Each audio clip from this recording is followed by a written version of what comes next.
Hello everyone. इस part की starting में हमें दिखाया जाता है कि डोंगू ने यूना को देखते ही हक तो कर लिया, पर अब जब यूना उसे हक करने का रीजन पूछती है तो ये उल्लू अपनी फीलिंग्स छुपाने के लिए बहाना बनाकर कहने लगता है कि मुझे जब भी किसी की फिक्र होती है तो मैं उसे यूं ही गले लगा लेता हूँ। मेरे लिए ये बहुत ही नॉर्मल सी बात है। इतना कहने के बाद ये यूना को दिखाने के लिए वहाँ घर आंटियों को भी जा करके हक करने लगता है। अब ये बात तो 100% राइट है कि ये गधा डोंगू यूना को लाइक करने लगा है, लेकिन फिर भी अपनी फीलिंग्स को एक्सेप्ट करने के लिए तैयार ही नहीं है। यूना को देखते ही इसके दिल में गिटार, वायलिन और ना जाने क्या क्या बजने लगते हैं। इसलिए इसने अब डिसाइड किया है कि यूना से बात नहीं करेगा, उसे पूरी तरह से इग्नोर करेगा ताकि इसके दिल में उसके लिए जो भी प्यार वाली फीलिंग्स है वो खत्म हो जाए। ऐसे तो सुहा सारा दिन अपनी स्किन केयर रूटीन में लगी रहती है और खाने के टाइम वो इनके हिस्से का भी खाना करके खा जाती है, जिसके लिए सियोजीन और जून की उसे अब 2-4 गालियां दे रहे हैं। पर सुहा इतनी ढीठ होती है कि उसे गालियों से भी कोई फर्क नहीं पड़ता है। सियोजीन आज बैठे बैठे टाइम पास करने के लिए ईटिंग शो देख रही होती है। जूनकी को वो बताती है कि ईटिंग शो वाले लोग बहुत ही ज्यादा पैसा कमाते हैं। सियोजीन की बस यही बात अब जूनकी के सड़े हुए से दिमाग में घर कर जाती है और ये गधा भी पैसों के लालच में लाइव जा करके चिकन खाने लगता है। बहुत देर तक चिकन चबाने पे एक बंदा इसकी लाइव वीडियो को ज्वाइन कर लेता है, मगर ये बंदा कोई नॉर्मल सा सब्सक्राइबर नहीं बल्कि एक चंट और चालाक टाइप का टीन एजर होता है। ये जूनकी को कमेंट में कहने लगता है कि अगर तुमने चिकन की जगह चिकन की हड्डियां खा करके दिखा दिया तो मैं तुम्हें अभी के अभी पूरे 100 पॉइंट्स दूंगा। जूनकी के पास तो ऑलरेडी अकल नहीं है, वो भी इसकी बात में आके एक प्लेट चिकन की हड्डियां खा जाता है और फिर उसे 100 पॉइंट्स मिल जाते हैं। पर 100 पॉइंट्स से जूनकी का लालच और हाई लेवल पे चला जाता है। वो धीरे धीरे और भी ज्यादा बोन्स खाने लगता है एंड एक दिन तो वो पॉइंट्स के लालच में और ज्यादा सब्सक्राइबर अट्रैक्ट करने के जुनून में तरह तरह के जानवरों की हड्डियां भी खाने का फैसला ले लेता है। गाइस सुन के थोड़ा आपको अजीब लगेगा और हंसी भी आ सकती है, पर ये गधा जंगली जानवरों की जैसे कि बिल्ली, पिग्स, काऊ, कुत्ते, बकरी ना जाने किसकी किसकी हड्डियां खाना स्टार्ट कर देता है। डोंगू अपनी फीलिंग्स को कंट्रोल करने के लिए यूना को बार बार इग्नोर करे जा रहा होता है। कभी यूना से वो सीधे मुंह बात तक नहीं करता है, लेकिन यूना को लगता है कि मैं शायद दिन भर किचन में गलतियां करती रहती हूँ, इसलिए डोंगू मुझसे नाराज हो गया है। यूना डोंगू की नाराजगी दूर करने के लिए उसे सॉरी कहती है, बट डोंगू उसकी सॉरी को भी इग्नोर कर देता है। अब यूना परेशान होकर सियोजीन के पास जाती है और उससे पूछने लगती है कि डोंगू को मैं कैसे मनाऊं, काफी दिन हो गए हैं वो मुझसे बात नहीं कर रहा है। सियोजीन बोलती है कि मेरे भाई का दिमाग थोड़ा बच्चों जैसा है, इसलिए तू ज्यादा टेंशन मत ले। मेरे भाई की एक कमजोरी है कि वो क्यूट चीजों को चाह करके भी इग्नोर नहीं कर सकता है। तू भी अगर क्यूट वे में उससे थोड़ा माफी वाफी मांगी तो वो पक्का मान जाएगा। सियोजीन की बात मान के यूना डोंगू से क्यूट वे में मतलब बिल्कुल बच्चों की तरह माफी मांगने लगती है। वो क्यूट वाले वीडियोस भी डोंगू को भेज देती है, जिससे डोंगू का दिल दिमाग तो अब काम ही करना बंद कर देता है। वो बेचारा यूना को इग्नोर करने चला था, बट अब यूना की क्यूटनेस देख के उसे यूना पे और भी ज्यादा प्यार आने लगता है। फिर डोंगू कोने में जाकर के अपना सर पीट पीट के सोचने लगता है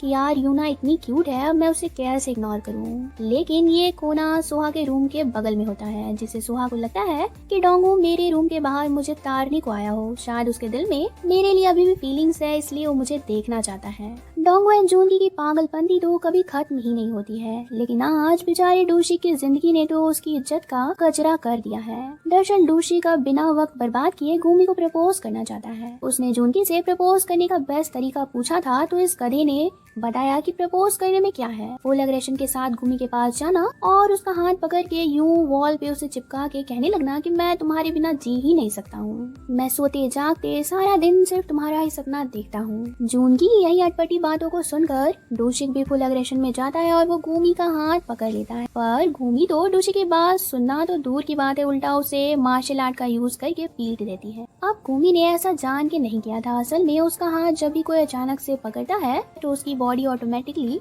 सामने वाले को मार्शल आर्ट दिखा के पीटने लगती है। गुमी से मार खाने पे डूशिक बहुत सहम गया होता है, लेकिन चोट लगने पर भी ये गुमी के साथ उसकी फैन मीटिंग में चला जाता है। गुमी इरोटिक मूवी की स्टार है तो उसके फैंस भी इरोटिक नेचर वाले ही होते हैं। अब डूशिक यहाँ आ ही गया होता है तो वो भी सारे फैंस के बीच जाकर के बैठ जाता है, बट अब जो होता है वो डूशिक के लिए बहुत ही डरावना है। दरअसल सारे फैंस को एक एक नंबर दिया जाता है और उन नंबर में से जो भी लकी नंबर गुमी सिलेक्ट करेगी उस बंदे को गुमी का पहना हुआ बिकनी प्राइज में मिलेगा। सारे फैंस तो गुमी की बिकनी को पाने के लिए बहुत ही मरे जा रहे होते हैं, लेकिन यहाँ पर गुमी ने जो नंबर सिलेक्ट किया होता है वो डोशिक का निकल जाता है।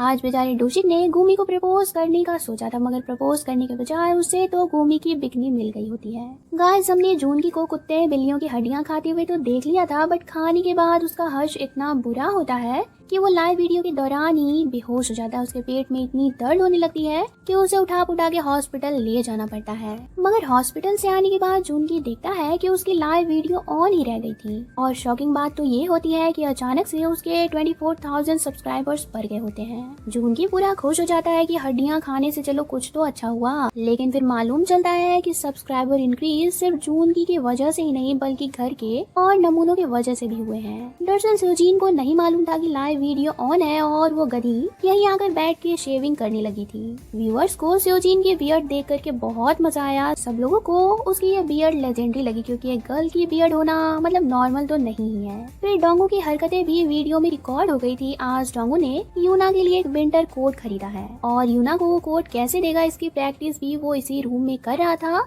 और उसकी प्रैक्टिस वीडियो में दिख गई सबको, जो कि व्यूअर्स को बहुत ही पसंद आई है। सब लोग तो उसे मजनू समझ रहे हैं। अब वीडियो में डोंगो की हरकतें घर वालों ने भी देख लिया होता है और उन्हें लगता है कि ये कोट डोंगो ने सोहा के लिए ही लाया है, मतलब वो सच में अभी भी सोहा को पसंद करता है। इसी मिसअंडरस्टैंडिंग में सोहा डोंगो को अपनी फ्रेंड येरिन से अगले दिन मिलवाने के लिए रेस्टोरेंट बुला लेती है, ताकि डोंगो उसकी फ्रेंड को डेट करे और डेट करने से वो सोहा को भूल जाएगा।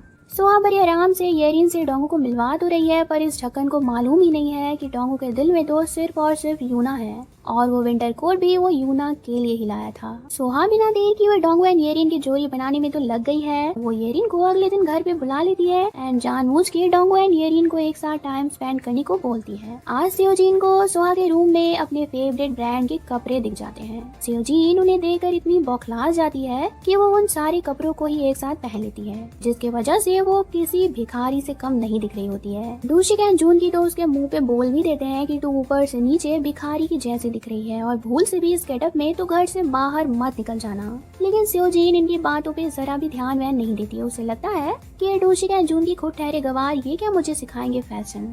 आज गुमी को डायरेक्टर इरोटिक सीन्स करने के लिए बोल रहा होता है, पर आज का सीन कुछ ज्यादा ही बोल्ड होता है, जिसमें गुमी अनकंफर्टेबल फील करती है। बट ये बात जानकर डोशिक उसे बोलने लगता है कि अगर तुम्हें ये सब अच्छा नहीं लगता है तो तुम ये सब छोड़ दो। गाइस, गुमी शुरू से इरोटिक मूवीज में काम करना नहीं चाहती थी। वो तो शुरू से ड्रामा में काम करने के लिए आई थी, बट पैसों के कारण से उसे मजबूरी में इन मूवीज में काम करना पड़ा और अब वो चाहते हुए भी वापस ड्रामाज में काम करने नहीं जा सकती है, क्योंकि अब वो एक इरोटिक वर्ल्ड की हीरोइन है और उसे कोई भी ड्रामा में नहीं लेगा। डोशिक को गुमी के लिए बहुत बुरा लग रहा होता है, तो वो खुद डायरेक्टर को जाकर बोलने लगता है कि गुमी अब आप लोगों के साथ काम नहीं करेगी। लेकिन फिर इस गधे को मालूम चलता है कि गुमी ने पूरे $40,000 का कॉन्ट्रैक्ट साइन कर रखा है और अगर उसने मूवी को छोड़ा तो उसे सारे पैसे लौटाने पड़ेंगे।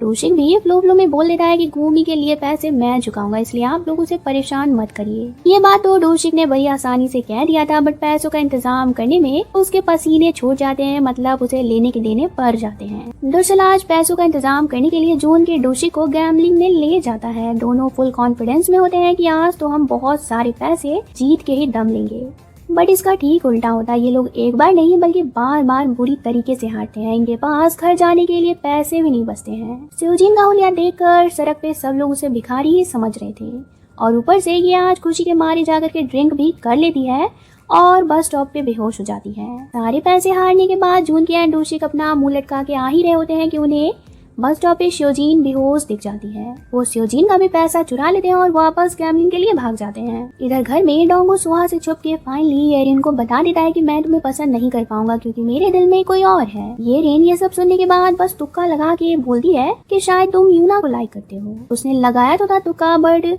डोंगो से बोलने लगता है कि हाँ, मैं यूना को ही लाइक करता हूँ, लेकिन प्लीज तुम ये बात सोहा को मत बताना, तुम इस बात को सीक्रेट ही रखना। लेकिन ये येरिन इतनी बड़ी कमीनी होती है कि ये बात ये फौरन सोहा को बता देती है। तो देखते हैं नेक्स्ट एपिसोड में कि सोहा इस सीक्रेट को सीक्रेट रख पाती है या फिर यूना को मालूम चल जाएगा कि डोंगो के दिल में उसके लिए प्यार वाले फीलिंग्स हैं। मिलते हैं नेक्स्ट एपिसोड में। Thanks for watching.